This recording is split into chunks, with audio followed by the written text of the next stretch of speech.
Tre libri di tre grandi autori italiani del Novecento, tre classici della letteratura italiana contemporanea, tre capolavori di generi diversi ma che hanno in comune intento etico e spirito di denuncia. Se vuoi fare progressi in italiano scoprendo tre tra le opere più importanti della letteratura italiana del Novecento, questo video fa per te. Vedrai quando i tuoi amici italiani scopriranno che conosci questi tre libri, resteranno senza parole. La prima opera è Cristo si è fermato a Eboli di Carlo Levi, il racconto di un esilio nel sud dimenticato d'Italia, dove lo Stato è lontano, quasi irreale, e i contadini si sentono esclusi perfino dalla storia. Il secondo è Se questo è un uomo di Primo Levi, una testimonianza nata ad Auschwitz, dentro il lager, per rispondere a una domanda terribile e necessaria. Che cosa resta dell'uomo quando tutto viene tolto? E il terzo è Il giorno della civetta di Leonardo Sciascia, un romanzo giallo ambientato in Sicilia che per la prima volta osa pronunciare pubblicamente una parola scomoda, mafia, e smaschera il silenzio dell'omertà. Si tratta di tre libri necessari che sono nati dall'urgenza di informare la collettività italiana su verità che fino a quel momento erano state o taciute o ignorate. Questo è Podcast Italiano, un canale per chi impara la lingua e la cultura italiana, e io sono Davide. Attiva i sottotitoli se ne hai bisogno. La trascrizione integrale è sul mio sito podcastitaliano.com. Ho anche preparato un PDF che accompagna il video e che contiene una sintesi dei contenuti del video, alcuni approfondimenti sulle opere e sugli autori citati, altri consigli di libri molto importanti per capire il Novecento. Questo PDF puoi anche stamparlo se vuoi, sia per seguire meglio il video che per studiare e fare pratica dopo la visione. Ti lascio il link in descrizione, ma puoi anche scansionare questo comodo codice QR. Andiamo. I tre testi che ho scelto per te, oltre allo spirito di denuncia, hanno in comune un fatto, ovvero che mettono in scena lo scontro tra l'individuo e le strutture di potere che lo opprimono. Si tratta di strutture astratte, impersonali, minacciose quando non crudeli, di fronte alle quali l'unico atteggiamento possibile del singolo sembra l'accettazione, la rassegnazione. In Cristo si è fermato a Eboli. Il potere è quello di uno Stato, lo Stato centrale italiano, che i contadini del sud Italia percepiscono come un'entità lontana, anzi lontanissima, che ora è nemica e ora è semplicemente assente. Lo Stato è più lontano del cielo e più maligno perché sta sempre dall'altra parte, scriverà Levi. In Se questo è un uomo, il potere criminale è ovviamente quello della macchina di sterminio nazista, responsabile dell'Olocausto.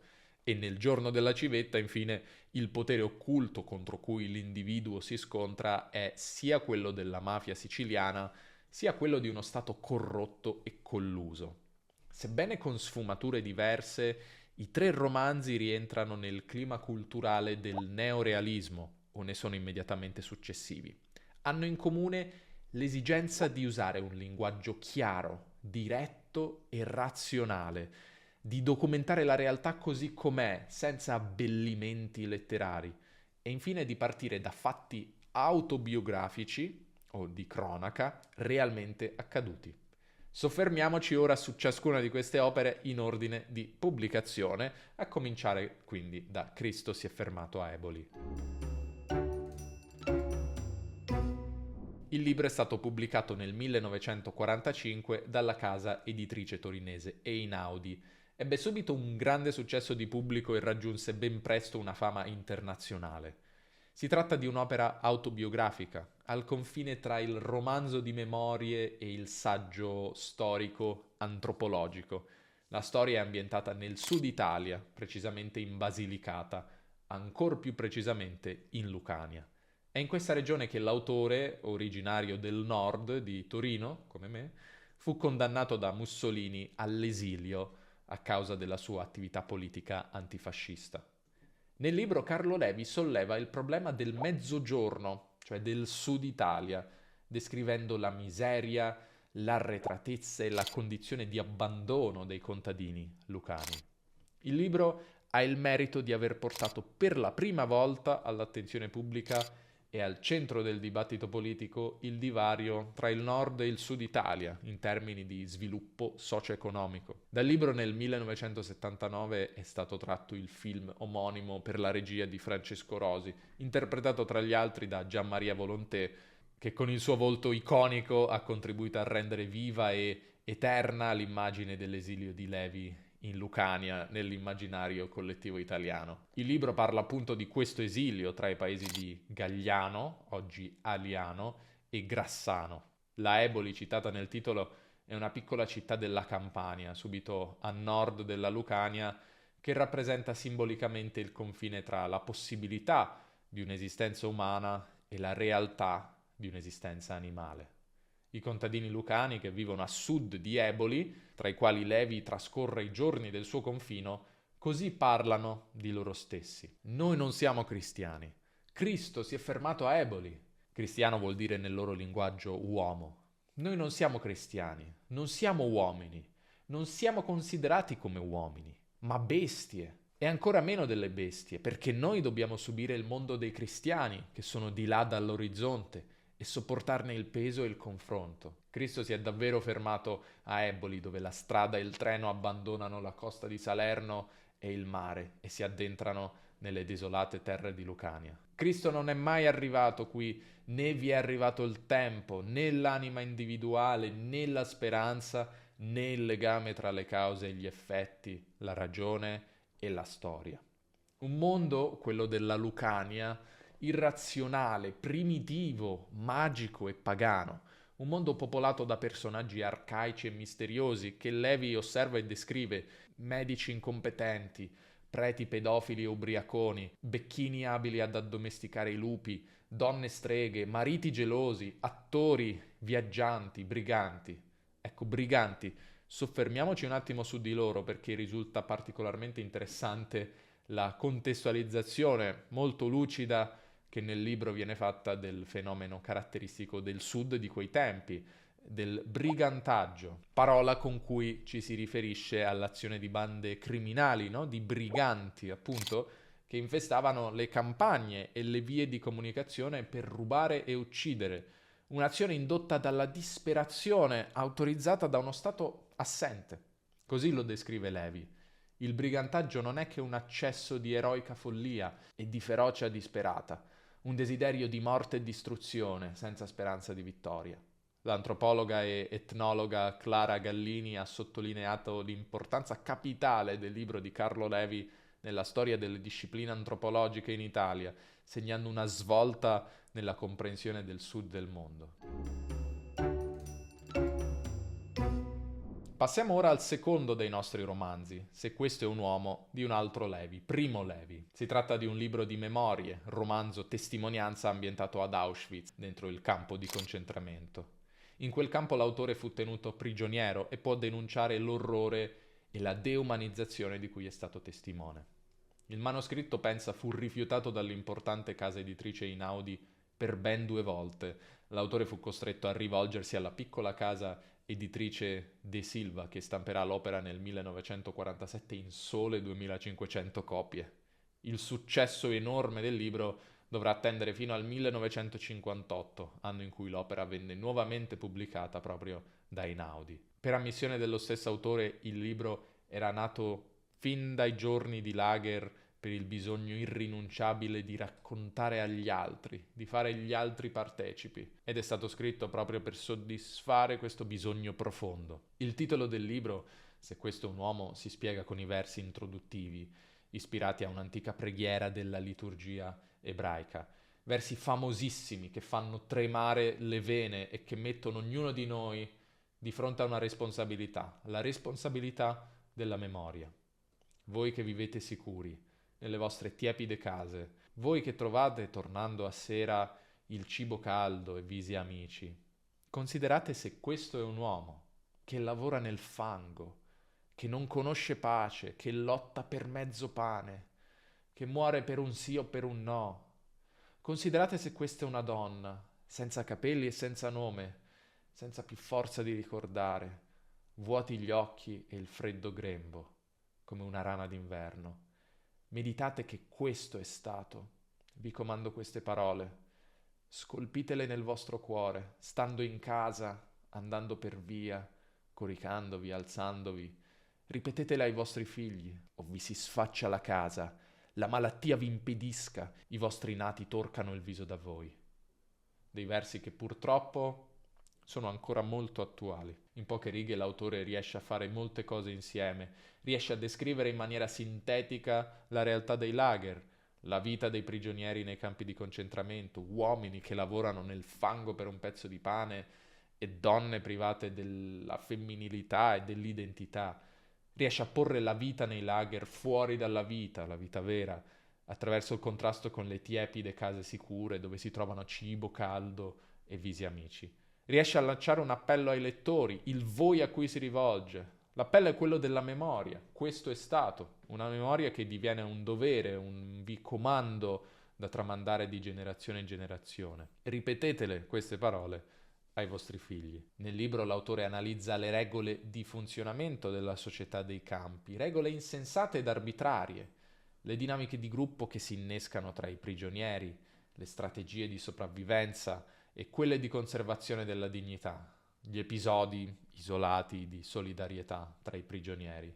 E descrive la durezza del lavoro fisico e poi la fame, condizione che assilla continuamente i prigionieri, insieme alla certezza matematica che la maggior parte dei vivi è destinata a morire. Racconta le notti, notti di dormiveglia, in cui i confini tra realtà e sogno sono sottili. Queste notti Levi le descrive così in una celebre pagina. Si sentono i dormienti respirare e russare, qualcuno geme e parla, molti schioccano le labbra e dimenano le mascelle, sognano di mangiare. Anche questo è un sogno collettivo, è un sogno spietato. Non si vedono soltanto i cibi, ma si sentono in mano distinti e concreti. Se ne percepisce l'odore ricco e violento. Qualcuno ce li avvicina fino a toccare le labbra. Poi una qualche circostanza, ogni volta diversa, fa sì che l'atto non vada a compimento.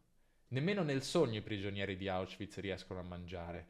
Nel sogno il cibo è vicino, vicinissimo, ha una forma, un colore, un odore, arriva a toccare la bocca affamata, ma infine scompare prima di poter essere mangiato. Il racconto dell'inferno di Auschwitz prosegue fino all'arrivo dei sovietici, avvenuto il 27 gennaio 1945. Passiamo infine al terzo e ultimo libro di oggi, Il giorno della civetta di Leonardo Sciascia, pubblicato nel 61, da cui è stato tratto il film omonimo del 68 per la regia di Damiano Damiani. Si tratta in questo caso di un romanzo giallo di un poliziesco ambientato in Sicilia. Con quest'opera Sciascia denuncia per la prima volta il sistema mafioso siciliano e la cultura dell'omertà, cioè il silenzio dei testimoni dei crimini mafiosi, ottenuto per mezzo della paura di azioni di vendetta. Il libro è un atto di denuncia contro il potere della mafia in Sicilia, che è la terra natale dell'autore di Sciascia, ed è una fotografia senza filtri della società dell'epoca. La storia si svolge nel 1960. In un paesino siciliano vicino a Siracusa, il presidente di una piccola cooperativa edilizia viene trovato assassinato a una fermata dell'autobus. Le cause e gli autori dell'omicidio sono avvolti nel mistero. Il capitano dei carabinieri Bellodi indaga sul crimine, ma arrivare alla verità non è facile, perché in paese tutti hanno paura di parlare, regna appunto l'omertà. Con il passare del tempo si scopre che il caso coinvolge anche personaggi pubblici importanti. A un certo punto anche l'unica persona che aveva riconosciuto l'omicida viene uccisa, ma il capitano Bellodi non si arrende e grazie alle indicazioni della vedova dell'ultima vittima riuscirà infine a ricostruire i fatti. Non ti dirò di più della storia per non rovinarti il gusto della lettura. Ti lascio invece con una pagina del libro in cui il narratore penetra nei pensieri del capitano Bellodi per darti un assaggio dello stile del racconto e della cultura del tempo e del luogo dei fatti. Il linguaggio non è semplicissimo, ma fammi sapere nei commenti se riesci a capire. Altrimenti puoi sempre usare la trascrizione sul nostro sito che contiene anche un glossario con la spiegazione delle parole difficili e in questi casi è molto utile. Pensava il capitano che la famiglia è l'unico istituto veramente vivo nella coscienza del siciliano, ma vivo più come drammatico nodo contrattuale, giuridico, che come aggregato naturale e sentimentale. La famiglia è lo Stato del siciliano. Lo Stato, quello che per noi è lo Stato, è fuori, entità di fatto realizzata dalla forza, e impone le tasse, il servizio militare, la guerra, il carabiniere. Dentro quell'istituto, che è la famiglia, il siciliano valica il confine della propria naturale e tragica solitudine e si adatta in una sofisticata contrattualità di rapporti alla convivenza.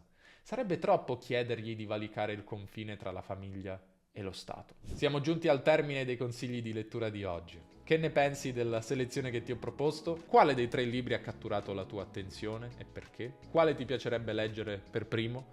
Fammi sapere lasciando un commento e se vuoi continuare ad esplorare gli autori e i temi di oggi, scarica il PDF di sintesi e se ti interessa andare ancora più a fondo nelle dinamiche storiche, sociali e culturali che hanno plasmato l'Italia contemporanea, allora ti aspetto in Dentro l'Italia, il percorso avanzato di livello C1 che ho creato insieme allo storico Marco Cappelli.